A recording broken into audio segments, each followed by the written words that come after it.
看真实案例品人间悲欢。大家好，我是瑞，欢迎打开 MR 档案。2023年6月8号，一则看似平平无奇的引渡新闻，瞬间引爆了全美媒体关注的热潮。因为里面的主角一个不远万里、千辛万苦从南美秘鲁送到美国受审的35岁男子，和18年前轰动全球的美国富家女 Natalee Holloway 失踪案息息相关。他利用自己富二代加官二代的身份，以及英俊帅气的长相，专门对涉世未深的年轻白富美下手。而这个富二代这次受审的原因，却是因为敲诈勒索以及跨国诈骗，可谓是阴沟里翻船的典型。下面就让我们把时间推回到2005年的那个夏天，一起来走进这起长达近20年的富家千金小岛谜案。故事的女主角 Natalee 来自于美国阿拉巴马州，父亲 Dave 在当地经营着一间规模不小的保险公司，母亲 Beth 是一名家庭主妇，下面还有一个小她2岁的弟弟。尽管夫妻2个在 Natalee 7岁的时候就协议离婚，但还是共同承担了抚养孩子们的责任，让 Natalee 和弟弟有一个幸福而完整的童年。后来父母双双再婚，继父继母也对2个孩子视如己出。女儿 Natalee 不仅继承了父亲聪明的头脑，还遗传了母亲金发碧眼的美貌，从小到大都是学校里的明星人物，不仅成绩好，人缘也棒，长得还十分漂亮，是个实打实的真白富美。Natalee 18岁高中毕业，顺利的被一所医学院录取，可谓是前途无量。按照美国高中的惯例在毕业典礼举行以后，都会进行一次毕业旅行，让同学们好好的聚聚以后，再各自奔向不同的大学或者是就业。而 Natalee 就读的这所当地著名的私立中学，毕业旅行的目的地也非常的高大上，加勒比海一处叫做阿鲁巴的美丽岛国。这是全球最小的国家之一，面积只有180平方公里，换算下来只有1/5个纽约。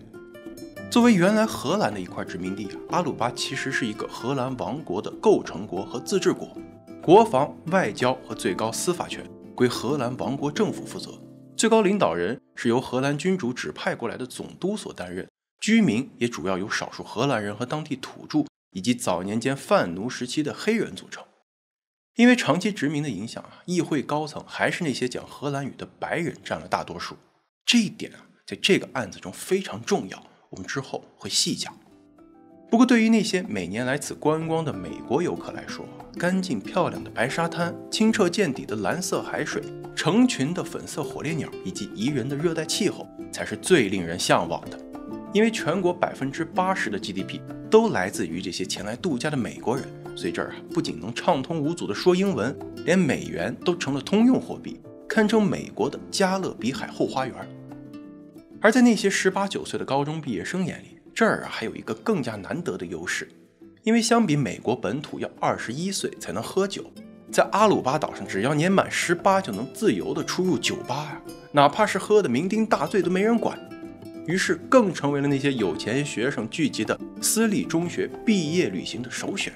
毕竟能提前3年体验一下成人世界的饮酒快乐，这在那些刚成年的孩子眼中是种难以抗拒的诱惑。但是这一点让 Natalee 的父亲有些顾虑，他担心宝贝女儿会因为醉酒而被人占便宜，于是并不想她参加这次旅行。见父亲的思想如此的古板守旧， Natalee 只能求助于母亲。她再三保证自己会听老师的指挥，不单独行动，吃饭睡觉都会拉上闺蜜一起。实在是拗不过女儿，母亲最后也只能点头答应了，不过要求旅行的这1周内每晚都要跟家里通电话报平安。而这一点在旅行的前6天都贯彻得很好，母亲担忧的一颗心也慢慢的放了下来，直到要离开阿鲁巴岛的最后一天。母亲左等右等都没有接到女儿的电话，一夜无眠到第2天早上，却收到带队老师在机场打来的一通来电，一句话如同晴天霹雳：Natalee不见了。根据他几个好友的回忆，头一天晚上，也就是2005年5月19日，Natalee和他们一起去一间叫做 Carlos and Charlie's 的酒吧，一直玩到了深夜。期间Natalee 遇到了一个英俊的荷兰男孩，2个人相谈甚欢，颇为来电。酒吧打烊后男孩邀请女孩们去海边看鲨鱼，说有种罕见的鲨鱼会在夜间浮出水面猎食海鸟，只有在小岛的某个沙滩才能看到这一奇观，走过路过不要错过。这时呢，娜塔莉的朋友们已经很累了，表示要回酒店休息。可是明显已经喝高了的娜塔莉却不顾闺蜜的劝阻，执意要跟那个男孩一起去海滩走走。最后朋友们也只能提醒她注意安全，早点回房休息。然后就看到她和那个男孩上了停在酒吧门口的一辆车，开车的呢是一个年轻的本地人，副驾驶上还坐着另一个男孩。荷兰小伙介绍说这俩呢是两兄弟，是他多年的死党，不用担心。然后4个人就这么一去不返。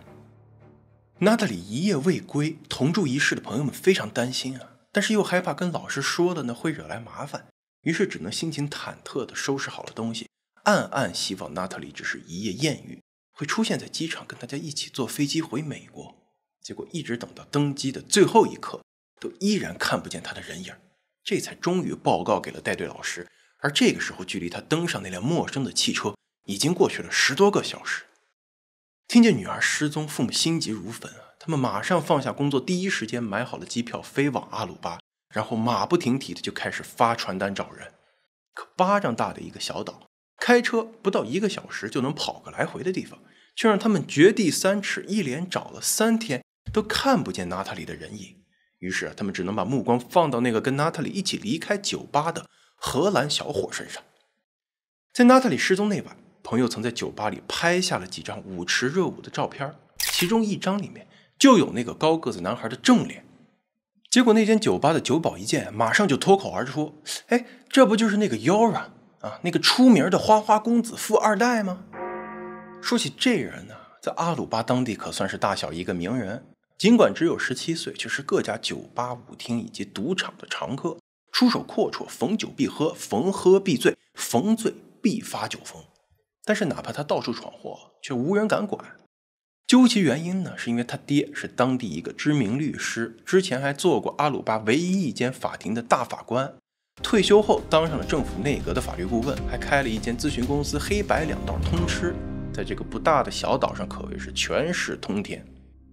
之前说过，阿鲁巴的社会上层几乎全部是由荷兰人所构成，这个法官一家也不例外。他们还有一个一看就非常荷兰的姓氏范德斯鲁特，咱们以下就称他的儿子为范牙内好了。这范牙内长得倒是仪表堂堂，1.9米的大高个，身强体壮，是学校足球队和网球队的主力，但是内里却是一个被父母的金钱和权势宠坏了的烂人富二代，不学无术，泡妞赌钱，这些都是他的常态，醉酒打人什么的也都是家常便饭。反正这儿的警察局就跟他爹开的似的，再大的事情轻飘飘几句话都能打翻。在把本地的大姑娘小媳妇儿都玩腻了以后，他开始把目光放到那些来这旅行的美国女游客身上，尤其偏好那些金发雪肤的年轻女孩。范牙内一般会把自己包装成一个同样过来毕业旅行的留学生，各种花言巧语骗对方上床。一旦和那些女孩进行完了本雷打，范牙内就会以自己要回国继续读书为名，将对方弃之如敝履。万一遇到那些迟迟不上钩的，范牙内还有更龌龊的一招，那就是偷偷在对方的酒里下药。而且他还会专门选在女生即将离开的前一夜干这事儿，为的呢就是利用他们第二天一早要急着赶飞机，即使察觉到了不对，也通常会选择忍气吞声的离开。极少数实在忍不下这口恶气的女孩，就算选择了改签机票报警，也通常会被范牙内的老爹各种摆平。这对夫妇对儿子的胡作非为一直是一个默许和放任的态度，甚至还专门给他腾出了一间空置的房产出来，成为他花天酒地的大本营。娜塔莉失踪那天，开车的那对兄弟不仅是他的发小，更是他的帮凶，活脱脱的就是一群小岛古惑仔，加勒比臭流氓。看见娜塔莉的父亲拿出的是范牙内的照片，那些深受其苦的当地人都暗暗摇头，觉得这个漂亮姑娘落到这帮人手里，估计是凶多吉少了。可是爱女心切的父亲却不惧这个地头蛇，他一路找到了范牙内的住处，堵着门追问女儿的下落。被这个架势吓怂了的范牙内根本就不敢出门，而范爹则是不痛不痒地打着官腔，说年轻人嘛，喝个酒约个炮都是正常。何况儿子说那天晚上就是跟娜塔莉在海边走了走，之后就把她送回了酒店，连个指头都没碰过她，更别提跟她的失踪有关了。这个说法很快就被女孩家人用酒店大堂的监控录像啪啪打脸。从那晚她跟闺蜜离开酒店前往酒吧后，直到第二天早上都没有看到娜塔莉的半分影子。这更是坐实了范雅内和他那对死党兄弟就是最后跟娜塔莉在一起的人。可即使有这样的证据在，阿鲁巴警方依然没有对这3人有所动作，别说逮捕了，就连把范雅内找过来问一问的意思都没有。这让娜塔莉的父母极为愤怒，他们通过美国领事馆向当地政府施压，督促他们找人，更是悬赏50万美元向社会征集线索。不久之后呢，这个数目又提高到了100万，这在那个人均收入并不高的小岛上，可能是很多人几辈子都挣不出来的一笔巨款。于是很快就出现了各种各样的爆料，其中有说是看见女孩深夜下海游泳以后就再没上岸的，也有说看见她跟人在沙滩上发生争执，被打晕后塞进汽车里拖走的。还有人信誓旦旦地说看见娜塔莉登上了一艘白色的游艇，随后船就驶往了大海深处。但是这些人都拿不出任何的证据，而娜塔莉的家人继续在岛上找了快1个月，就差没把沙子都挖出来筛一遍了，依然没能找到她的一根头发。他们最后只能通过美国大使馆向阿鲁巴以及荷兰进行的各种施压，终于在失踪案发生2个多月后，警察逮捕了范雅内的那对死党兄弟，理由呢是非法兜售违禁药物以及开出租车黑车。可能是知道这对兄弟迟早会把自己干的坏事给抖露出来，1周以后，在范爹的陪同下，范雅内前往警局自首。他承认自己在女孩的饮料中下药，在对其进行了猥亵后，把娜塔莉丢到了海边，之后发生了什么一概不知。而他赶在6月底投案自首也是有原因的，因为他在8月初就会年满18岁。根据当地的法律呢，哪怕他犯案的时候未成年，只要逮捕的时候成年了，也会进入成年人的法庭公开审理。只能说他爹这么多年的律师和法官不是白当的，那点聪明才智都用到了这个宝贝儿子身上。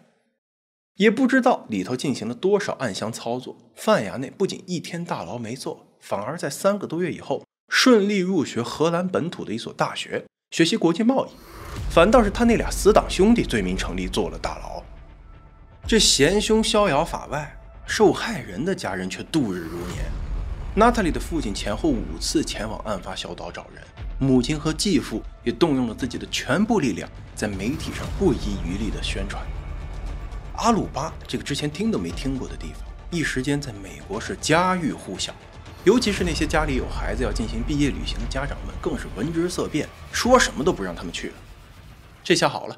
阿鲁巴官方数据显示失踪案发生之后1年，当地整个旅游业相较之前下滑了50%，只有不到10万人的地方，无业人口高达6万，简直被范雅内一家给坑死了。面对这样的局面，范爹再是势力巨大，阿鲁巴政府也坐不住了呀。他们首先以偷税漏税为名，勒令范爹的律师事务所无限期关闭，然后又对整个警局进行了大换血，只要跟范雅内一家有丁点关系的人，通通一律弄走，为的就是要重塑一个治安良好的新气象，给那些游客们吃颗定心丸。老爹的经济命脉既已锁死，范雅内这个花花公子的好日子也就到了头。因为交不起私立大学的学费，他不得不在大学的最后1年退学，还搬出了市中心的豪华公寓。因为不学无术外加好吃懒做，他一直都没能找到一份正经工作。有人曾经看见他在红灯区给一家泰式按摩拉客，也有传言说他干脆就下海当鸭，赚那些富太太的快钱。但是由于依然嗜酒如命，而且还放不下他那富二代官二代的架子，于是在红灯区都混不下去了，最后干脆混迹赌场，成了一个职业赌徒，希望能够靠打扑克一举翻身。而娜塔莉案13年后，一起发生在美国佛罗里达的命案，却神奇的跟他的失踪扯上了关系，这是怎么回事呢？2018年，一名32岁的男子在和同居女友的争执打斗过程中被女友给捅死了。之后，女友为了获得轻判，主动交代，她捅死的男友其实就是当年范雅内杀害娜塔莉的同伙之一。根据他的说法，娜塔莉被范雅内和他的一群狐朋狗友下药侵犯，并且还被人渣拍下了视频作为纪念。在这个过程中，娜塔莉醒了过来，奋力挣扎，结果被狂性大发的范雅内用刀子捅死。之后，范雅内伙同朋友们将娜塔莉拖到浴室，分解成几大块，用黑色的塑料袋分别包好，让这个帮凶送到岛上的几处兽医站。借口说是家里的看门狗死了，需要立即火化。而最容易被看出身份的头和手脚，则被范雅内自己带到了码头，租了一条船，开往大洋深处，捆上沉重的铁锚后丢掉。整个过程持续了3天，甚至在娜塔莉的父母已经登岛找人的时候都没有停止。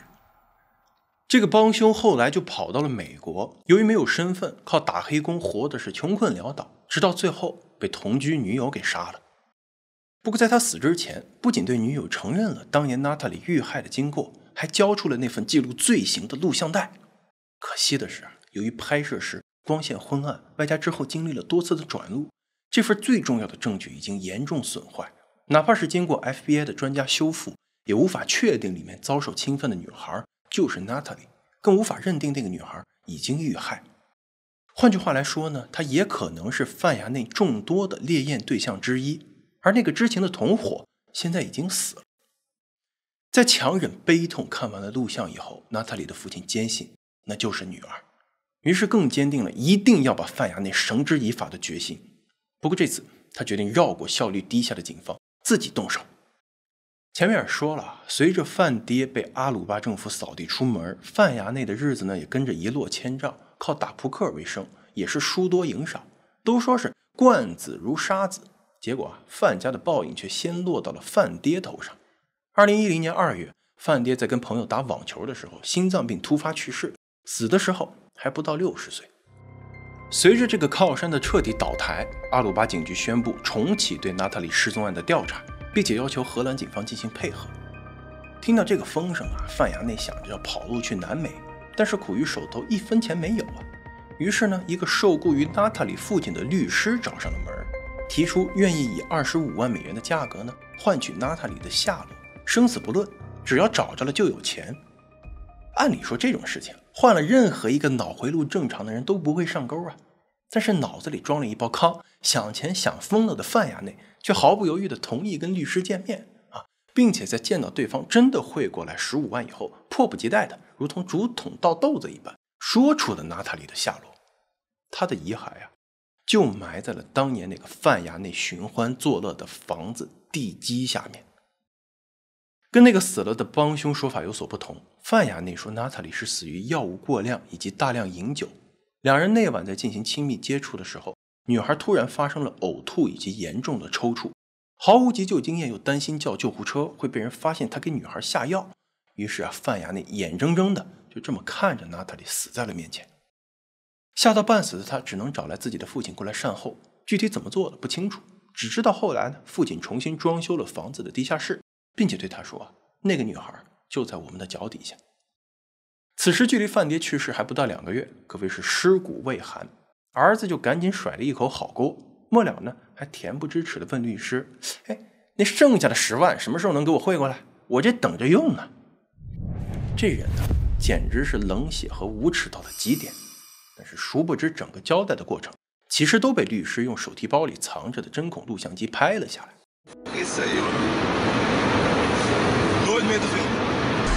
Moord uit dood is het toch? Maar is het toch? Kom op man, ik zou nooit een meisje... Nee toch, dat is goed. Nee joh, dat weet je kon joh. De oceaan is groot hè? Natuurlijk is het zo. Ik ga nu heel veel mazzel hebben gehad dat ze nooit gewond is. Maar als ze dat meisje zouden vinden, ben ik wel leuk. Ze wordt nooit meer. 于是娜塔莉的父母连夜将这份证据交给了 FBI， 要求他们立即以敲诈勒索、电信诈骗为名，对范雅内进行跨国通缉。可能看到这儿有同学会觉得，他们折腾这么一大顿，花了这么多钱，最后居然只弄出来了一个诈骗的罪行，这是不是有点小题大做了？其实在这个案子里，由于物证严重不足，又始终无法找到受害人的尸体，再加上范雅内他躲在荷兰，想将他绳之以法，唯一有效的途径呢，就是让他自己承认杀害并抛尸娜塔莉。虽然律师对他许以重金诱惑的做法多少有点钓鱼执法的嫌疑，但一旦他接受了转账并且给出了信息，那么敲诈勒索的罪名就已经成立了。哪怕最后证明信息是假的，也能给他来个跨国诈骗。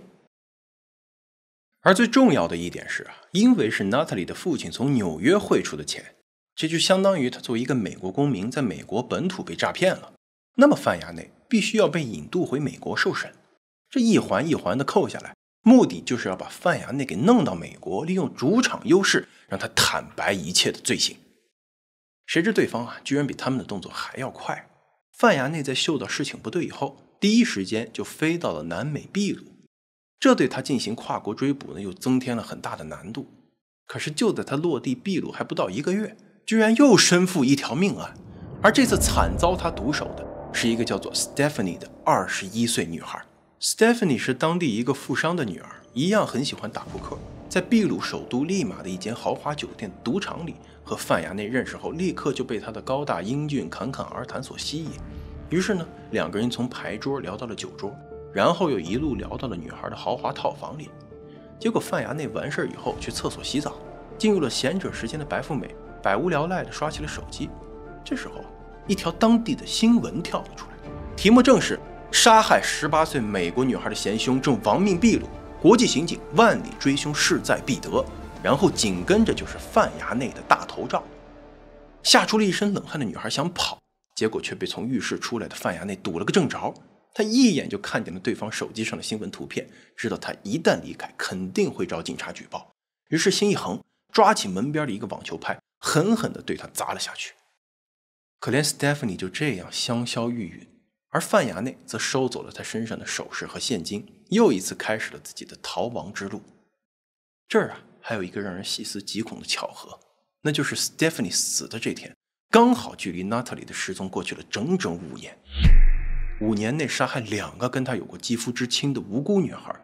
不过这次他终究是难逃法网。在东躲西藏了近2个月以后，秘鲁警方在靠近玻利维亚的边境地带将范雅内逮捕归案，并且对他提出了谋杀指控。如果说5年前的 Natalie 案是活不见人死不见尸，那么这次的秘鲁白富美被害简直是证据确凿。酒店监控房间内的指纹和血迹全部都指向了范雅内，就连女孩手上还捏着的手机都静止在了通缉她的新闻界面上。可是即使是这样，范雅内依然是死鸭子嘴硬，坚持说这是一起意外，完全是因为女孩侵犯了自己的隐私才导致他发狂。他本来只想要制止女孩惊恐的大喊大叫，想让她冷静一下而已，结果谁知用力过猛才造成悲剧。好在秘鲁不是阿鲁巴，再加上没了他父亲的官场人脉以及超能力加成，范雅内最终被判入狱28年。不过他的麻烦并没有到此结束。美国方面依然以诈骗罪要求对他进行引渡。之前就被一个律师牵着鼻子耍得团团转，范妈知道以儿子这智商肯定没法在美国的法庭上走一遭，于是倾家荡产的请来了豪华律师团，用各种手段来阻止这次引渡。反正根据秘鲁的法律，服刑到一半就可以申请假释，大不了让范雅内拖上14年不就结了。于是他一边给儿子打官司，一边想法子贿赂了监狱，不仅给范雅内转入了一个豪华单间牢房，还让他在监狱里娶了个媳妇儿，每周见面，1年后生下了一个孩子。这一系列的特权让其他犯人嫉妒的眼睛都要滴血了。然后就到了喜闻乐见的法律没辙，新冠出手的环节了。秘鲁作为南美新冠疫情的重灾区，缺医少药是常态，更别提本来条件就差，犯人严重聚集的监狱了。哪怕是作为监狱里的 VVVIP 犯人，范雅内也免不了喜提阳性，并且迅速的转为重症，在医院躺了快1个月才从呼吸机上下来。经历了这次的九死一生，范雅内是死也不愿意回秘鲁监狱了。于是他主动的要求进入引渡程序，可能想的是美国监狱里的花臂大哥再可怕，也比再来一回新冠重症强啊。可是这坐牢又不是买菜，哪能让他这般挑肥拣瘦？他这个口一松决定权其实就落到了2国司法部门手里。偏偏这个时候刚好又撞上了秘鲁政府遭遇了前所未有的信任大危机，全国各地爆发了大型的抗议活动，其中主要针对的一项就是警察的腐败问题。范雅内在监狱里所受到的超高规格待遇因此在媒体上被曝光了出来，顿时成为了一个火上浇油的存在。为了平息民愤，秘鲁方面表示，不管范雅内在美国受审结果如何，在美国判了多少年，审判结束以后都要先送回秘鲁监狱服完剩下那10几年才行。而且这次一定对他一视同仁关进最普通的牢房，就是那种连厕所都没有，靠在地上挖洞解决的酸爽8人间。让其他7个亲切友好的狱友们带领他好好的接地气。只能说啊，范衙内本来是怀揣着一颗改善生活环境的心，结果没想到把自己的所有退路都给堵死了。2023年6月8日，美国阿拉巴马法庭对此案进行了第1次预审，范衙内对所有的罪名表示拒不认罪，看样子是铁了心要跟控方死磕到底。但是娜塔莉的父母也表示绝不让步，不仅是要让这个人渣得到应有的制裁，更重要的是想要知道女儿最终的下落。此时呢，距离2005年的失踪案已经过去了整整18年。尽管法庭在2012年的时候就已经发出了娜塔莉的死亡证明，但是父母心中依然留存有一丝的希望，希望女儿其实是活在这个世上的某个角落，等待父母能够接她回家。也许在之后的几周庭审里，父母会得到这个等待了18年的答案，而我们 MR 档案呢，也会为大家持续关注此案的审理。最后只希望啊，善恶终有报，天道好轮回，不信抬头看，苍天饶过谁。感谢收看 MR 档案，如果您觉得视频还不错，别忘了点赞、订阅、转发支持一下。咱们呢，下期再见。